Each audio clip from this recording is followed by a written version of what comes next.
Buenas tardes, estamos con la doctora Carolina Sánchez. Ella nos va a responder una pequeña entrevista. Primero que todo va a hacer su presentación personal. Doctora.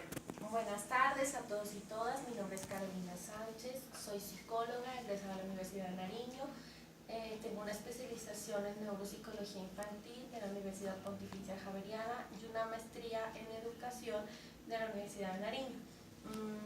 Tengo experiencia sobre todo en el campo educativo de la psicología, he sido docente en todos los ciclos de vida, se podría decir desde el preescolar hasta el universitario, y experiencia en clínica en cuanto a niños llamados con capacidades diversas. Doctora, gracias.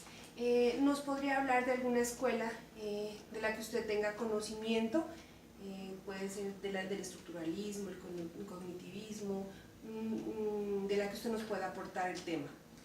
Pues debido a mi formación y toda mi experiencia en el campo de la psicología y sobre todo en la docencia, pues el enfoque, la escuela en la cual yo dirijo la parte de la psicología es la teoría cognitivo-comportamental, debido pues que es un proceso de formación y pues a los psicólogos que están en ese proceso, eso es como cuando uno construye una casa, uno escoge su enfoque desde su experiencia de vida. Y sería bonito, por ejemplo, el psicoanálisis tiene cosas bonitas, sistémico, lo organizacional. En mi caso, y por la experiencia, concuerdo mucho y mi historia de vida es totalmente cognitiva comportamental. Listo. ¿Para usted el principal representante de esta corriente? Bueno, o sea, si uno se remonta a la historia, puedes hablar de Watson, de Jung, quienes fueron, pues quienes durante la historia separaron, ¿no? ¿Cierto? A la biología, a la fisiología, a la psic, y empezaron a crear toda la historia de la psicología. Jung fue quien creó el primer laboratorio de psicología. Recuerden que antes era el alma, ahora ya hablamos de procesos psicológicos.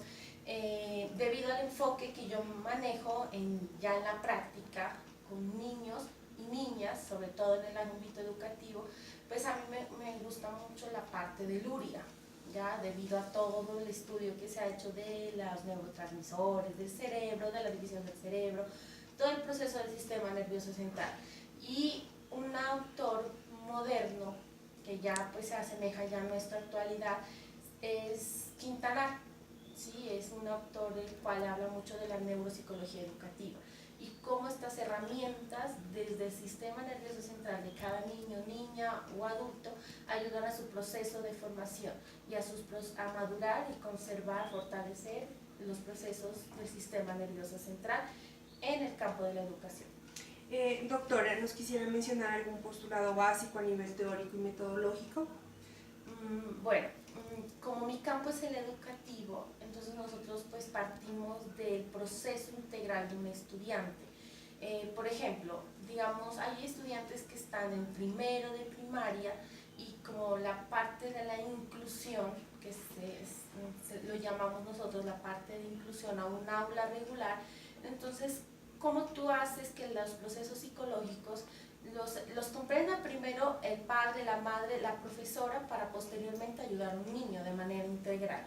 Entonces hay un postulado muy relevante, que es esa formación integral a partir del ser humano, o sea, a partir de que el niño y la niña tienen una capacidad, una fortaleza, tienen una serie de habilidades, o lo que llama Howard Gardner, que son las inteligencias múltiples, cómo se fortalecen desde su ámbito regular a partir de algo que se asemeja, por ejemplo, a un trastorno. Entonces podemos hablar de un trastorno en el aula, como es un trastorno de un síndrome de Rett, o podemos hablar de un mutismo selectivo, podemos hablar de las famosas necesidades educativas especiales, que son la dislexia, la disgrafia, la discalculia, lo que abunda en un aula, y sobre todo en colegios públicos aquí en Pasto. Entonces, ¿qué es lo que nosotros queremos formar?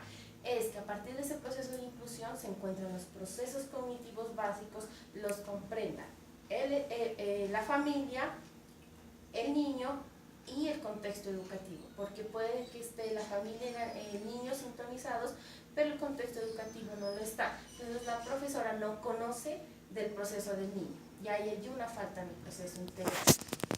Doctora, muchas gracias. Desde su profesión, desde su labor profesional, usted nos puede decir qué aporte ha brindado esta escuela o este conocimiento desde este análisis? Pues, para mí, la teoría cognitivo-comportamental aportó el surgimiento de la psicología, ¿sí? O sea, fueron los primeros que dividieron a la biología, a la fisiología. Acuérdense que pues ahí empezó la teoría de Charles Darwin con la evolución del ser humano. Se dividió la teología de la psicología. Fue el gran aporte, ¿verdad?